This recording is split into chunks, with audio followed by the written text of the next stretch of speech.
Welcome back to lecture series. आज हम लोग डिस्कस करेंगे time domain representation of AM. तो अगर हम बात करें टाइम डोमेन रिप्रेजेंटेशन का, तो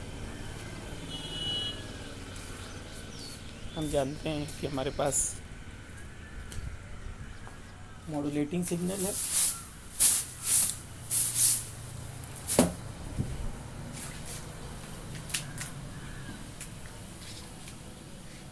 एमटी वो है आपका एएम कॉस ओमेगा एमटी, और आपके पास सीटी है career AC cos omega c t, और आपके पास एफएम मॉड्यूलेटेड सिग्नल जनरेट होता है x f M t equal to a c cos omega C T plus beta f m sine omega m t.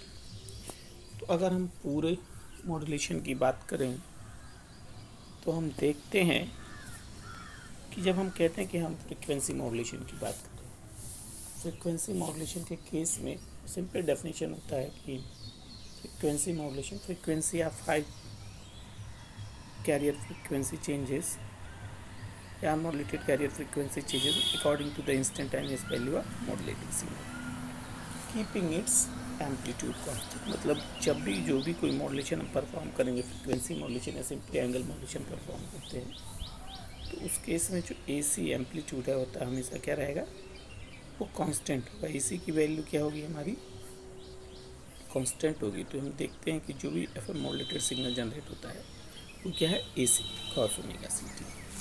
तो हमने कहा कि अगर हम बात करें इस पर तो दो चीज़ हम देखते हैं।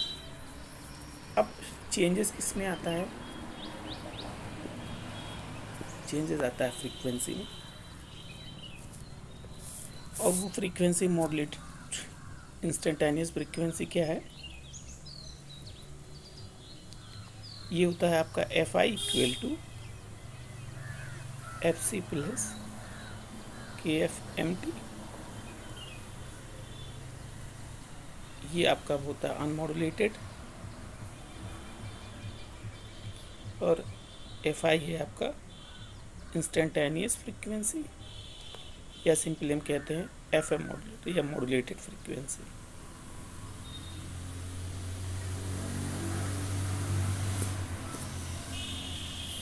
और ये एम टी आपके पास modulating signal, base band signal, instantaneous value of modulating signal, k f frequency sensitivity और फ्रीक्वेंसी मॉड्यूलेशन। तो ये तो हमको बेसिक कॉन्सेप्ट है जो हमें पता है। जब हम मॉड्यूलेशन परफॉर्म करते हैं तो कैरियर की फ्रीक्वेंसी चेंज होती है, और जो मॉड्यूलेटेड फ्रीक्वेंसी जनरेट होती है F I equal to F C plus के एफ। हमने कहा था कि जो फ्रीक्वेंसी होती है वो ऐसा सिग्नल के अकॉर्डिंग चेंज होती है, instantaneous value of modulating signal के अकॉर्डिंग चेंज होती है। अब अगर हम ड्रॉ करने की बात करें तो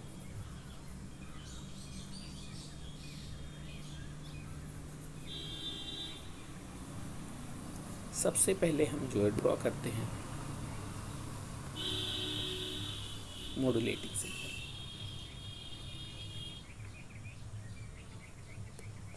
क्या ड्रॉ करेंगे हम, मॉड्यूलेटिंग सिग्नल। अब हमने कहा कि मॉड्यूलेटिंग सिग्नल जब हम ड्रॉ कर रहे हैं तो सिंपली हमने कहा ये हम मॉड्यूलेटिंग सिग्नल ड्रॉ कर रहे हैं। यहाँ से ये हमारे पास मॉड्यूलेटिंग सिग्नल है जिसका एम्पलीट्यूड एम और फ्रीक्वेंसी एफ एम या ओमेगा एम। तो अगर हम इसकी बात करें यहाँ पे, तो अब हमने इस पे अलग अलग टाइम इंटरवल दिखा दिया है। ये आपके पास T0, T1, T2, T3, और ये हमने ड्रॉ कर दिया यहाँ पे कैरियर। थोड़ा सा मैं छोटा कर दे रहा हूँ, ये वैल्यूज़ हैं यहाँ पे है हमारा कैरियर। हमने कहा कि कैरियर सिंपली क्या था, सी टी इक्वल टू क्या था, ए c cos omega C T. ए सी इसका एम्पलीट्यूड है, तो हमने यहाँ पे ड्रॉ कर दिया, ये ए सी इसका एम्पलीट्यूड है और ओमेगा सी इसकी फ्रीक्वेंसी है। तो ये हमने ड्रॉ किया यहाँ से एम टी, और ये हमने यहाँ ड्रॉ किया है सी टी।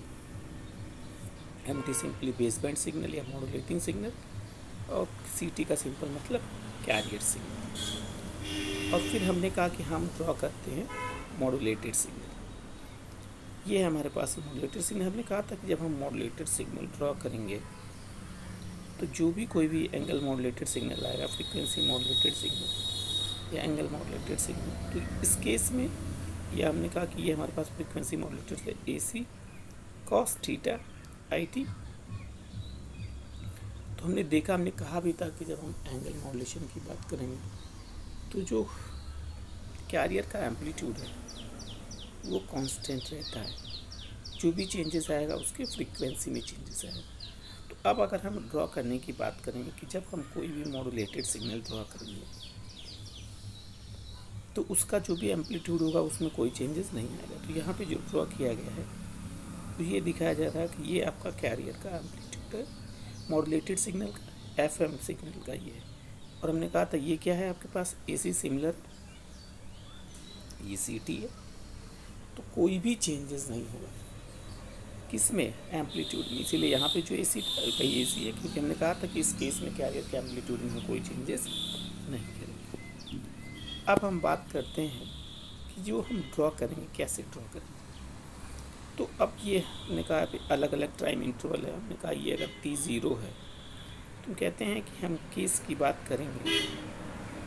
हमने कहा केस फर्स्ट की बात कर रहे हैं जब हमारा टी है कहाँ से, टी ज़ीरो से टी वन तक जा रहा है, और हमारी instantaneous frequency F I equal to क्या है, एफ सी प्लस के एफ एम टी है।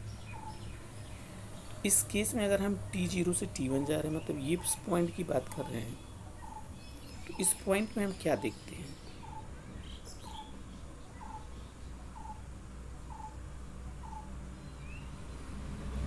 इस पॉइंट में हम क्या देख रहे हैं कि इस पूरे ड्यूरेशन में हमारा मैसेज सिग्नल तो है ही नहीं, मतलब मैसेज सिग्नल एब्सेंट है। मतलब जो एम टी की वैल्यू है यहाँ पे, एम टी की वैल्यू क्या है हमारी, जीरो। तो एम टी की वैल्यू ज़ीरो है, तो ये पूरा टर्म क्या हो जाएगा हमारा, जीरो। तो जो फ्रीक्वेंसी एफ आई इस केस में आएगी वो क्या हो जाएगी, एफ सी के इक्वल हो जा रही है। इसका मतलब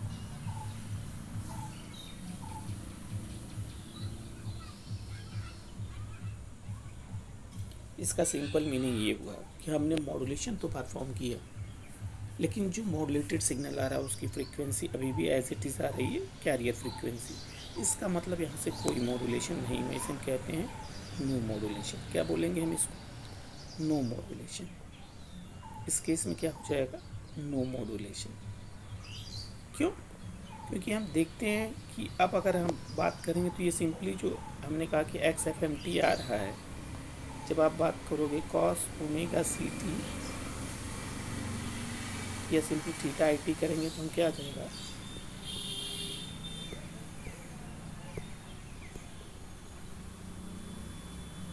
थीटा आई टी सिंपली क्या आप पाओगे, ओमेगा सी टी प्लस के F integral part of M T D T. ये वैल्यू ज़ीरो हो गई तो सिंपली मिलेगा क्या, ओमेगा सी। इसका मतलब जो मॉड्यूलेटेड सिग्नल आएगा वो क्या हो जाएगा, ए c cos omega C T. अगर ए c cos omega C T में मिला तो मतलब सिंपली हमें कैरियर रिसीव हो रहा है।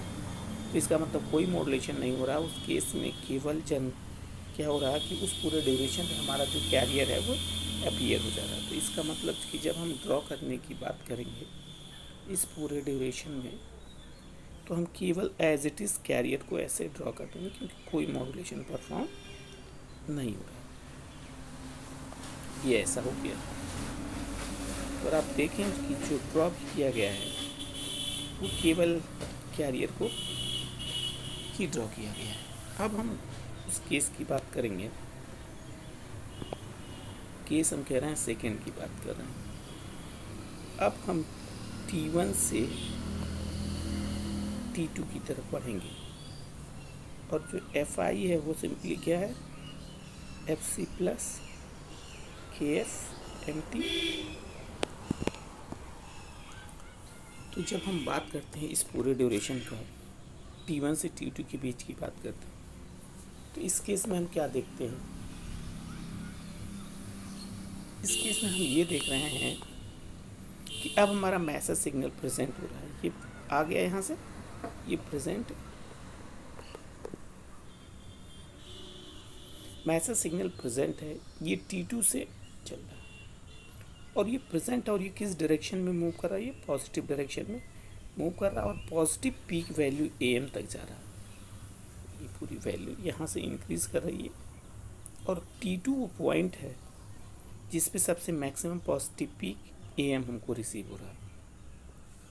तो इसका मतलब सिंपली ये है कि जब हम इस ड्यूरेशन की बात कर रहे हैं तो इस पूरे ड्यूरेशन में मेरा मैसेज सिग्नल प्रेजेंट हो गया और जो है ये पॉजिटिव की तरफ जा रहा है। तो मतलब सिंपली जो ये वैल्यू होगी ये पॉजिटिव वैल्यू आएगी। तो इसका मतलब अब जो ये मॉड्यूलेटिंग फ्रीक्वेंसी है या इंस्टेंटेनियस फ्रीक्वेंसी है, ये फ्रीक्वेंसी क्या हो रही है, अब ये फ्रीक्वेंसी इंक्रीज होगी। तो मतलब इस केस में क्या हो जाएगा, जो Fi आ जाएगा वो ग्रेटर दैन Fc हो जाएगा। और अगर हम पर्टिकुलर T2 पॉइंट की बात करें तो पर्टिकुलर T2 पॉइंट पे जो फ्रीक्वेंसी होगी, जो हमने कहा था फ्रीक्वेंसी डेविएशन F मैक्स, तो इस केस में हमें सबसे मैक्सिमम फ्रीक्वेंसी मिलेगी एट T2 पॉइंट। तो अब क्या हो रहा है, जब हमने कहा कि इस केस में क्या हो रहा कि जो मॉड्यूलेटिंग सिग्नल की फ्रीक्वेंसी है वो ज़्यादा हो रही। अब अगर हम टाइम पीरियड की बात करें तो टाइम सिंपली क्या हो जाएगा 1/f। तो जब फ्रीक्वेंसी ज़्यादा है तो इसका मतलब जो टाइम पीरियड होगा वो कम होगा, मतलब ये पूरा ड्यूरेशन ये क्या हो जाएगा, कम हो जाएगा। तो इसका सिंपल मीनिंग क्या होगी, इसका सिंपल मीनिंग ये हो रहा कि जो नंबर ऑफ साइकिल हैं वो क्या कर रहे हैं, इंक्रीज कर जाएंगे, क्योंकि ये टाइम ड्यूरेशन कम होगा। इसका मतलब ये कुछ ऐसा आना शुरू हो जाएगा और ये आने का मतलब ये क्या हो रहा है, ये नंबर ऑफ साइकिल्स आपके इंक्रीज होते चले जा रहे हैं। इसका मतलब हम ये कहते हैं कि जब हमारा मैसेज सिग्नल प्रेजेंट होगा और ये मूव करेगा पॉजिटिव डायरेक्शन में, पॉजिटिव पीक की तरफ मूव करेगा, तो इस केस में जो फ्रीक्वेंसी है हमारी मॉड्यूलेटेड सिग्नल की फ्रीक्वेंसी वो इंक्रीज़ कर जाएगी और टाइम पीरियड डिक्रीज़ कर जाएगा और नंबर ऑफ साइकिल्स जो होंगे वो क्या कर जाएंगे, इंक्रीज़ कर जाएंगे। तो अगर यहाँ पे ड्रॉ करने की बात करें तो आप देखिए यहाँ पे कैसे ड्रॉ है, ये देखिए ऐसे ऐसे ड्रॉ है, जबकि यहाँ पे कैसे ड्रॉ था, ऐसा ऐसा ड्रॉ था। तो हम क्या देख रहे हैं, फिर ये पूरा यहाँ पे ऐसा ड्रॉ हो गया। अब हम आगे बढ़ चलेंगे T2 से T3 की बात, T2 से T3 ये पॉइंट है, ये गलत मेंशन है इसके, T3 पॉइंट ये है। तो जब हम T3 की तरफ मूव करेंगे, अब कहाँ जा रहे हैं हम, T2 से T3 जा रहे हैं। तो जब हम T2 से T3 की तरफ जा रहे हैं, मतलब इस पॉइंट से अब इस पॉइंट पर जा रहे हैं, तो क्या हम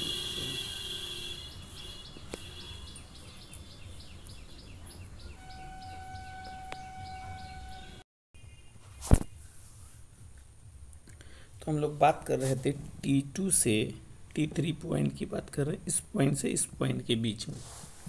तो इस पॉइंट से इस पॉइंट के बीच में हम क्या देख रहे हैं कि अब जो हमारा मैसेज सिग्नल है ये पॉजिटिव पीक से नेगेटिव पीक की तरफ मूव कर रहा है। तो इसका मतलब कि अब जो है ये वैल्यू पॉजिटिव से नेगेटिव डायरेक्शन में जा रही है। और अगर हम पर्टिकुलर T3 पॉइंट की बात करें तो पर्टिकुलर T3 पॉइंट के केस में क्या हो रहा है कि ये अपना मैक्सिमम नेगेटिव पे है। यहाँ पे जो वैल्यू होगी क्या होगी, -am, सबसे लोवेस्ट वैल्यू होगी। तो इसका मतलब जब हम इस डायरेक्शन में मूव कर रहे हैं तो ये वैल्यू डिक्रीज होनी शुरू हो जा रही है, ये मैसेज नेगेटिव होता जा रहा है। तो इस केस में अब ये जो वैल्यूज़ आने लगेंगी वो क्या हो जाएंगी, डिक्रीज होंगी, नेगेटिव होने लगेंगी। तो इस केस में क्या होगा, तो इस केस में अब क्या होगा कि ये जो फ्रीक्वेंसी है एफ आई ये डिक्रीज होगी, मतलब सिंपली जो कैरियर फ्रीक्वेंसी है, अब जो मॉड्यूलेटेड फ्रीक्वेंसी आ रही है वो डिक्रीज हो जाएगी, मतलब कैरियर फ्रीक्वेंसी से भी कम होना शुरू, क्योंकि यहाँ पे क्या होगा, माइनस होगा। तो ये ऐसा केस जनरेट हो जाएगा जब हम ये कहेंगे कि जो एफ आई है वो लेस देन एफ सी हो जाएगा। और अगर हम T3 पॉइंट की, पर्टिकुलर T3 पॉइंट पे बात करें, तो यहाँ पे जो फ्रीक्वेंसी होती है वो हमें एफ मिन रिसीव होती है। ये एफ मिन वही फ्रीक्वेंसी है जो हमने फ्रीक्वेंसी डेविएशन में कैलकुलेट किया था। तो ये अब केस ऐसा हो रहा कि जो मॉड्यूलेटिंग सिग्नल की फ्रीक्वेंसी है वो कम हो जा रही है कैरियर से। तो क्या हम देख रहे हैं,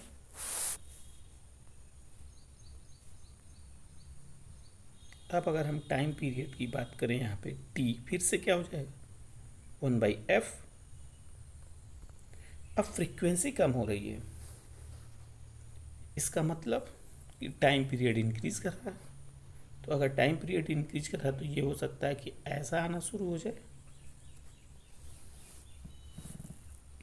ये अगर बढ़ रहा है तो इससे क्या होगा, तो इसका सिंपल मीनिंग ये हो गया कि अब ये क्या होगा, साइकिल्स कम होते चले जाएंगे। अगर अगला साइकिल आएगा और डिस्टेंस आएगा और कम हो जाएगा। तो ये वो केस होगा जब हम कहेंगे ये जो नंबर ऑफ साइकिल है वो डिक्रीज होना स्टार्ट हो जाएंगे। तो नंबर ऑफ साइकिल डिक्रीज हो जाएंगे, तो अगर इस केस में हम ड्रॉ करेंगे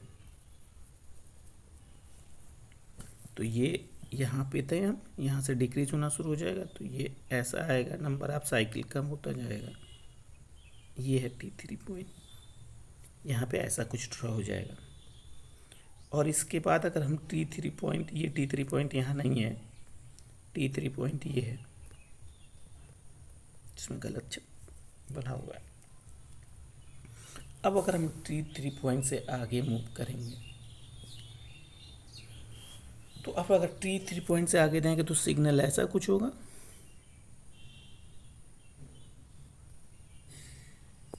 तो इसका मतलब फिर से ये क्या होगा, फिर से ये इंक्रीज करेगा पॉजिटिव डायरेक्शन में। तो फिर से जब ये पॉजिटिव डायरेक्शन में इंक्रीज करेगा तो इसका मतलब फिर से जो आपके पास फ्रीक्वेंसी है वो इंक्रीज होनी शुरू हो जाएगी कैरियर से। इसका मतलब नंबर ऑफ साइकिल इंक्रीज करना शुरू हो जाएगा। तो फिर से ये इसके आगे क्या हो जाएगा, ऐसे कंप्रेस्ड वेव आने लगेगी। तो यहाँ से फिर से ये ऐसा आना शुरू हो जाएगा। फिर से जब ये नेगेटिव आएगा फिर से ये एक्सपेंडेड आएगा।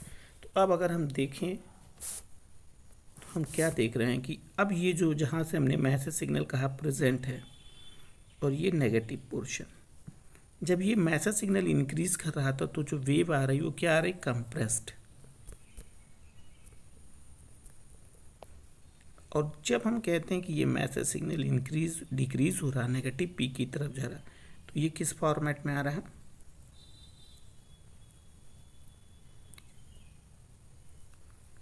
तो इस फॉर्मेट में आ रहा है ये एक्सपेंडेड।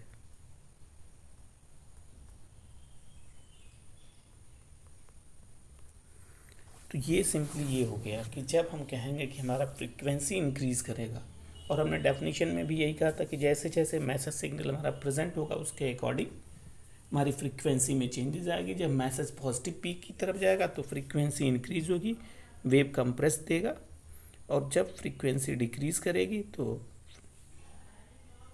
टाइम पीरियड इंक्रीज करेगा और ये एक्सपेंडेड फॉर्मेट में आएगा।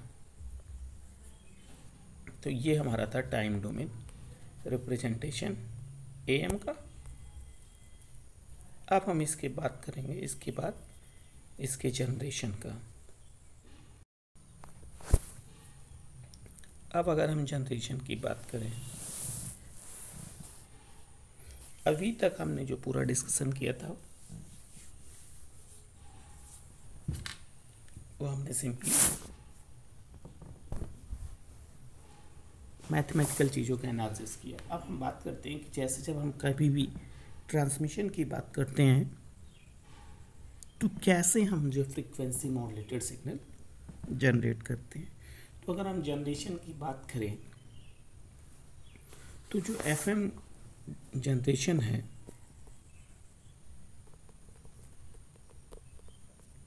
या जिसे हम कहते हैं एफएम मॉड्यूलेटर, यहाँ पे लिखा भी एफएम मॉड्यूलेटर, तो ये दो टाइप से हम करते हैं। एक हम कहते हैं डायरेक्ट और दूसरा हम कहते हैं इनडायरेक्ट। इनडायरेक्ट को हम और नाम से जानते हैं आर्मस्ट्रॉन्ग मेथड।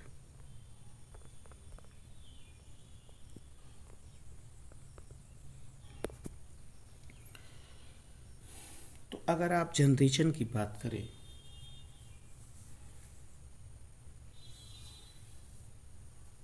तो चाहे आप डायरेक्ट की बात करें चाहे इनडायरेक्ट की बात करें, तो जब एफएम जनरेशन या एफएम मॉड्यूलेटर की बात करें तो जो बेसिक प्रिंसिपल है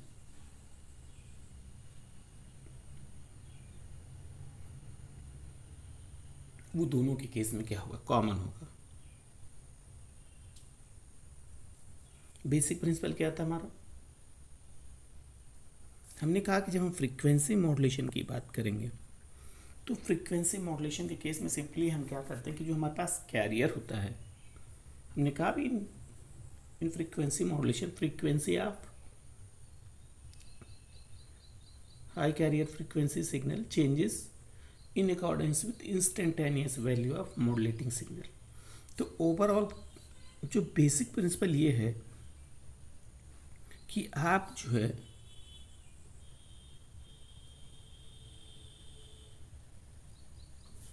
मैसेज में चेंजेस करोगे, मतलब सिंपली आप जो है मैसेज में चेंजेस करेंगे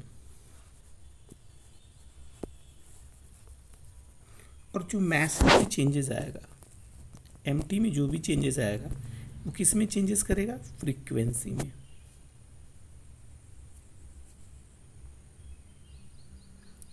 और इसीलिए हम कहते हैं कि जब हम कभी भी एफएम मॉड्यूलेशन की बात करते हैं तो जो एफएम मॉड्यूलेशन होता है इसे हम कहते हैं V to F conversion. V to F conversion, V to F conversion का सिंपल मतलब ये हो गया कि वोल्टेज टू फ्रीक्वेंसी कन्वर्जन। तो वी टू एफ कन्वर्जन की बात करेंगे तो इस केस में सिंपली क्या होगा कि अब हम वोल्टेज में चेंजेस करते हैं और फ्रीक्वेंसी में चेंजेस होता है। मतलब हमने कहा भी था कि सिंपली जब एफएम की बात करोगे तो एफएम के केस में आप मॉड्यूलेटिंग सिग्नल एमटी में चेंजेस करते हो और जब एमटी में जो चेंजेस होता है वो चेंजेस किस में हो जाता है, आपके मैसेज सिग्नल। तो यहाँ पे सिंपली वही हो रहा है कि वी टू एफ कन्वर्जन हो रहा है, आप मैसेज में चेंजेस करोगे और वो चेंजेस किस में कर रहा है, फ्रीक्वेंसी में। तो ये जो प्रिंसिपल है ये कॉमन रहेगा सब में, चाहे आप डायरेक्ट की बात करेंगे चाहे आप इनडायरेक्ट की बात करेंगे। अब डायरेक्ट और इनडायरेक्ट का सिंपल मीनिंग ये हो गया कि जब हम कभी भी डायरेक्ट मेथड की बात करेंगे, लेकिन अब दोनों के केस में जो प्रिंसिपल है वो सब में सेम होगा कि हम एमटी में चेंजेस करेंगे और एमटी में चेंजेस करने से हमारा फ्रीक्वेंसी में चेंजेस आएगा। डायरेक्ट के केस में बात करें ऐसे ओवरव्यू की बात, तो डायरेक्ट के केस में सिंपली कि हम डायरेक्टली मैसेज में चेंजेस करेंगे और ये जो मैसेज होगा, जो मैसेज अप्लाई करेंगे मॉड्यूलेटिंग सिग्नल, वो डायरेक्टली कैरियर में चेंजेस करेगा। जैसे जैसे मैसेज के वोल्टेज में चेंजेस आएगा वैसे वैसे उसके करस्पॉन्डिंग फ्रीक्वेंसी में चेंजेस आएगा। और जब हम इनडायरेक्ट की मेथड की बात करेंगे तो इनडायरेक्ट मेथड में सिंपली क्या होता है कि हम मैसेज में चेंजेस करते हैं और ये मैसेज में चेंजेस फ्रीक्वेंसी में चेंजेस करेगा, लेकिन ये फ्रीक्वेंसी में चेंजेस डायरेक्टली नहीं करता, ये पहले फेज में चेंजेस करेगा और फेज में जो चेंजेस रहता है वो फ्रीक्वेंसी में कन्वर्ट करता है। इसीलिए हम कहते हैं इसे इनडायरेक्ट मेथड। तो हम डायरेक्ट मेथड आज डिस्कस करेंगे, फिर उसके बाद इनडायरेक्ट मेथड की बात करेंगे नेक्स्ट लेक्चर में।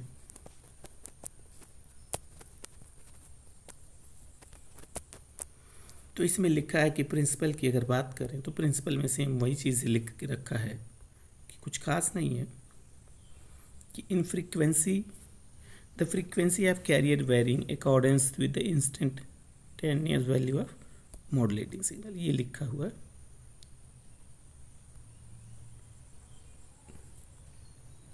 ये है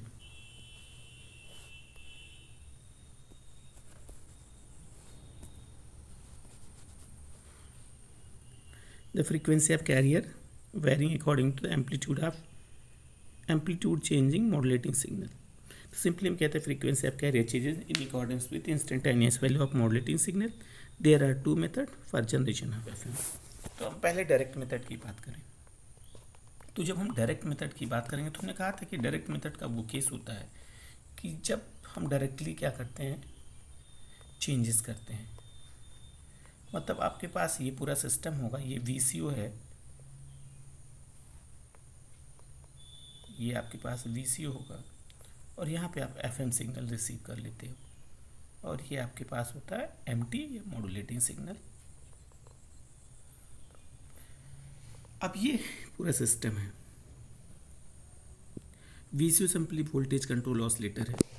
इसका मेन काम होता है कैरियर फ्रीक्वेंसी को अप्लाई करना, कैरियर फ्रीक्वेंसी को जनरेट करना। तो VCO जब कैरियर फ्रीक्वेंसी यहाँ पे जनरेट करेगा और हम क्या करेंगे, इस VCO सिस्टम पे हम क्या करते हैं, message signal as a input देंगे। तो message signal as a input देंगे, हमने कहा था कि इस केस में डायरेक्टली चीज़ें होती हैं। यहाँ कैरियर जनरेट हुआ CT = AC cos omega CT और हमने मैसेज सिग्नल अप्लाई किया। तो मैसेज सिग्नल क्या करेगा कि जो फ्रीक्वेंसी है FI = FC + KFMT, मतलब डायरेक्टली कि आपके पास इंस्टेंटेनियस फ्रीक्वेंसी वो चेंज करना स्टार्ट कर देगा जैसे जैसे मैसेज में चेंजेस आए। तो इसका कुछ खास ऐसा प्रिंसिपल नहीं, इसका प्रिंसिपल वही है कि हम डायरेक्टली क्या करते हैं, मैसेज में चेंजेस करते हैं। अब इसमें प्रॉब्लम है जिसकी वजह से हम डायरेक्ट मेथड करते हैं। प्रॉब्लम यह है कि ये जो VCO होता है ये LC टैंक सर्किट यूज करता है जनरेशन के लिए, LC सर्किट यूज करता है, टैंक सर्किट ये बना हुआ है। और जब हम फ्रीक्वेंसी की बात करते हैं तो फ्रीक्वेंसी सिंपली यहाँ पे हमारा लिखा हुआ है कि ये होता है आपका FC = 1/2π√LC। तो इसका मतलब कि जो कैपेसिटेंस है और इंडक्टेंस है इसमें चेंजेस होने से फ्रीक्वेंसी में चेंजेस होगा। तो अब इसमें प्रॉब्लम ये है कि जैसे जब हम इस मेथड की बात करते हैं तो ऐसा हो जाता है कि अगर टेम्परेचर में वेरिएशन होता है तो टेम्परेचर में वेरिएशन होने से फ्रीक्वेंसी में चेंजेस आ जाएगा। जबकि अगर हम यहाँ पे मैसेज सिग्नल है या नहीं उससे मतलब नहीं है, ये आपके पास VCO है। अगर VCO में टेम्परेचर चेंज हो जाएगा तो ये ऑटोमेटिक फ्रीक्वेंसी में चेंजेस करेगा। और जबकि हम कहते हैं कि फ्रीक्वेंसी में चेंजेस कब होना चाहिए, जब हमारा मैसेज सिग्नल अप्लाई हो। या ये भी हो सकता है कि जब हमारे ये कंपोनेंट्स पुराने हो जाते हैं, इनकी लाइफ लाइन ज़्यादा हो जाती है, तो ये ऑटोमेटिक वेरिएशन इसमें करने लगते हैं, मतलब ये चेंज होने लगते हैं। तो इससे क्या होता है, फ्रीक्वेंसी में ऑटोमेटिक चेंजेस आता है। और ये चेंजेस नहीं होने चाहिए क्योंकि हमने कहा था कि जब भी कभी भी फ्रीक्वेंसी में वेरिएशन होगा तो वहाँ पे फ्रीक्वेंसी मॉड्यूलेशन होगा। लेकिन ये वेरिएशन हमने ये कहा था कि किसके अकॉर्डिंग होने चाहिए, ये वेरिएशन हमेशा हमेशा मैसेज के अकॉर्डिंग होना चाहिए, लेकिन ऐसा तो नहीं हो रहा। तो ये इसलिए यहाँ पे ये मेथड फेल हो जाता है कि हमें चाहिए कि जो हम फ्रीक्वेंसी जनरेट कर रहे हैं वो स्टेबल फ्रीक्वेंसी हो। तो इस चीज़ को हम रिमूव करते हैं और इसकी जगह हम क्रिस्टल ऑसिलेटर यूज करेंगे और मेथड हम चेंज करेंगे। उस केस में हम बात करते हैं कि हम वो जो यूज़ करेंगे वो हम यूज करते हैं आर्मस्ट्रॉन्ग मेथड। तो इसमें थ्योरी की बात करें तो इसमें लिखा हुआ है, मैं एक बार पढ़ भी दे रहा।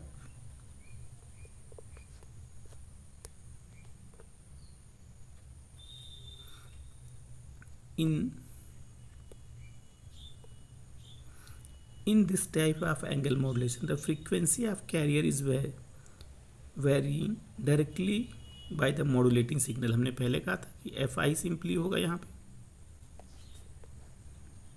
मैंने कहा था कि FI क्या है, FC + KFMT है। और जो ये FI है ये कैसे जनरेट होगा, ये FC जो जनरेट हो रहा है यहाँ पे लिखा ही है। अब उसके बाद लिखता है this means an instantaneous frequency is directly proportional to the amplitude of modulating signal है ये। ये पूरा पोर्शन, जैसे जैसे मैसेज में चेंजेस होगा वैसे वैसे कैरियर फ्रीक्वेंसी में चेंजेस होगा। The basic concept of FM is to vary the carrier frequency in accordance with the modulating signal. हमने कहा ही था, डेफिनेशन ही यही है कि instantaneous frequency changes in accordance with instantaneous value of modulating signal. The carrier is generated by LC oscillator, जो यहाँ पे बना हुआ जो VCO है। The carrier frequency can be vary by varying either L or C by the tank circuit. The oscillator whose carrier frequencies vary in accordance with the modulating signal is known as voltage control oscillator. अब इस पर disadvantage की बात कर रहा है कि disadvantage क्या है कि जिसकी वजह से हम इस मेथड को प्रेफर नहीं करते। तो लिखा है कि disadvantage, the most of LC